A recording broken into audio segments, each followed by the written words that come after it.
I'm a forester here. It's cool outside today, but it's nice and warm here in the house with the fire going. I thought I'd make a video and do something a little bit different. I don't know why, but it seems like unusual things happen to foresters working out in the woods, and I've had a number of things happen to me over my career. And at one time I had planned to write up some short stories and publish them in a book, and I did get several written, and I thought I'd try one out on you today. This one is called The Bishopville Editor. It happened in the early 1980s. I hope you enjoy it. The shots rang out, cutting through the cold gray sky as the man sighted the rifles upward toward their elusive target. Steadying his aim by leaning against a pine, the shooter drew a shallow breath, held it, and slowly squeezed the trigger. With a snap, the limb broke and fell slack toward the ground. The job had just begun, though, as the men continued shooting over and over to bring the target completely down. The last bullet in the clip severed the limb. As it fell to the ground, the men rushed over to gather their harvest. This scene played out with regularity each year as the foresters collected scion material for grafting into research orchards. The cuttings, taken from the highest limbs of desirable forest trees, would resume their growth in a new setting after being grafted onto rootstock. Retaining the traits of their wild ancestors, each selection would go through a rigorous beauty contest until only the most desirable trees would remain. To the winners go the spoils, a name, and the privilege of reforesting the South. This February was different, though, as pine boughs were not the only limbs to come crashing down. Pat Smith and I shot steadily, collecting as many scion from this superior selection as the tree could afford. With its punk hairdo, the tree looked anything but superior after we were through with it. Our aim had been more difficult than usual as the raindrops fell into our eyes, and with blurred vision we sighted through our scope. We worked steadily as we had many more such visits to make to trees scattered across the South Forest over the next few days. Distracted by distant noise, we looked up from our work, expecting to see a whitetail bounding off through the forest. Instead, our eyes were drawn to a smaller object running down a narrow dirt road that bisected the woods. A young boy, breathing heavily, ran as fast as his legs could carry him homeward bound. Even at a distance, it was easy to see that something had him spooked.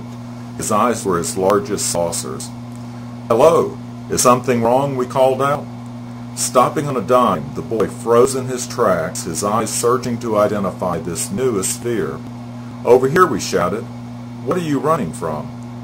"A ghost. I seen a ghost up the road," the boy said with a quivering voice. "Oh, you're okay," we reassured him. "Nothing's gonna get you." He didn't wait to find out as he shifted his feet back into gear and tore on down the road, quickly running out of sight.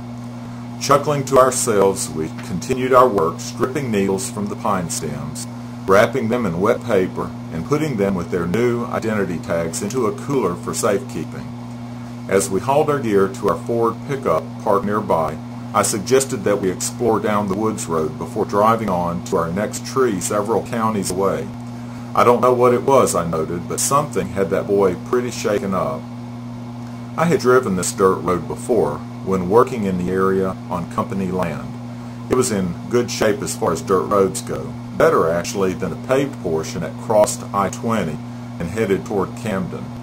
The track that it passed through was an abandoned farm turned industrial loblolly pine plantation. The old homestead still existed down this road, a tribute to an earlier era when cotton was king. A ramshackle structure came at a sight as I rounded the bend in the road. The building sat in a small opening in the forest. Once a vibrant home for a farm family, the house now served as hay storage for a nearby farmer. Years of neglect had taken their toll on the building, as it appeared to be slowly becoming one with the earth. Having seen this site before, we were unprepared for what came into view. Driving by the house, our eyes were drawn to an unmoving object, prostrate on the ground in the middle of the overgrown yard. "The ghost," was all I needed to say as we stopped the truck and jumped out.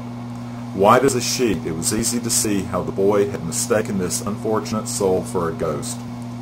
Lying on his back, the middle-aged man apparently had been beaten and left for dead. Stripped completely naked, His clothes had been used to tie up his hands and legs. His head had taken the worst of the beating, as his eyelids were swollen out into bandy eggs, and his bald scalp was a bloody canvas of cruel art. His body was covered in blood and vomit as a result of the ordeal that he had endured. With no protection from the elements, the cold, wet winter night had pushed his body beyond its endurance. He lay there motionless as if basking in the sun at the beach. Reaching for his wrist, I searched for a pulse but didn't expect to find one. "He's alive," I exclaimed after finding a weak pulse. Swinging into action, our plan crystallized quickly. Pat would drive toward Camden to find the nearest phone and call for help.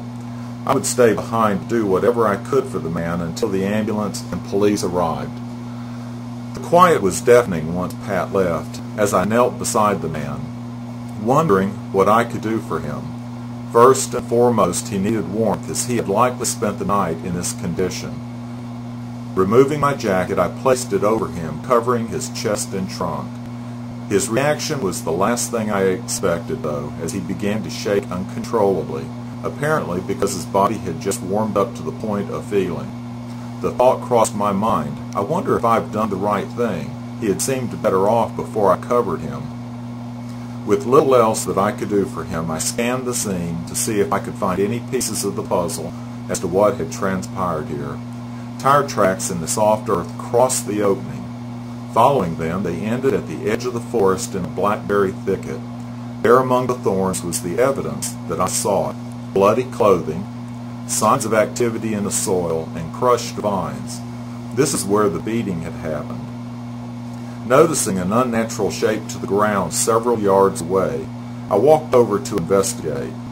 There, carefully covered with pine straw, were several bundles of newspaper still bound together, as if recently thrown on the sidewalk for sale that day.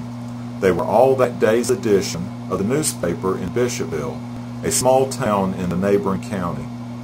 The top inch of each bundle was soaked in blood, a testament of a story more tragic than any covered in that edition. Turning to head back to the man, I made another discovery.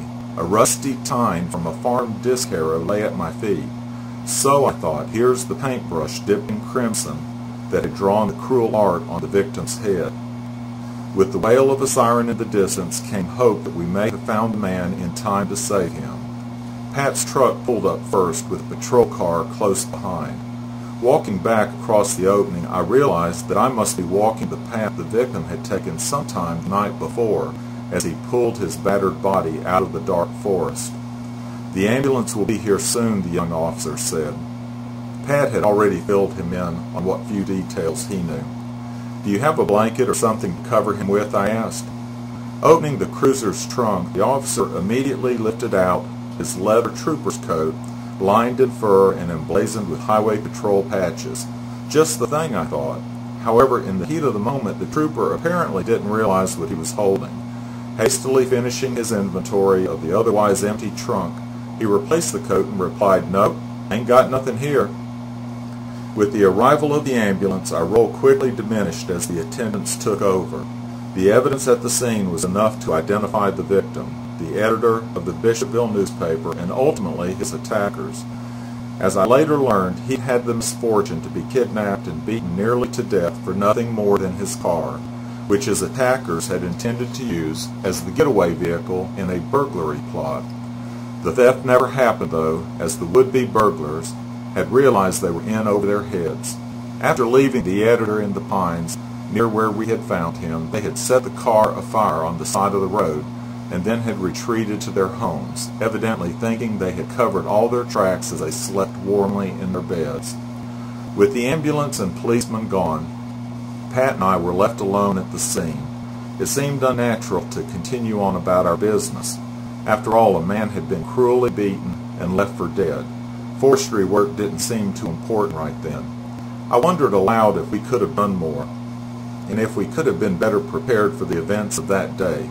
But I soon realized that no one, not even a trained lawman, apparently, can predict how he might react in the face of such an unspeakable horror. Yet I could still picture the officer cradling his coat as he looked for a blanket, but I prayed that my own failure to speak up had made no difference in the victim's fate. I still see the injured man's eyes, bloody, swollen, and bruised.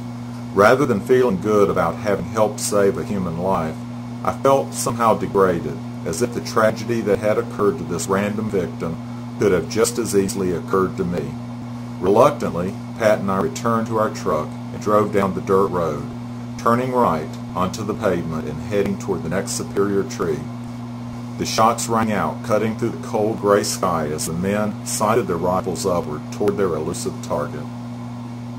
I hope you enjoyed that. That was a true story that happened to me early in my career, and if I have a positive response, I may do other stories in the future. Y'all have a good day.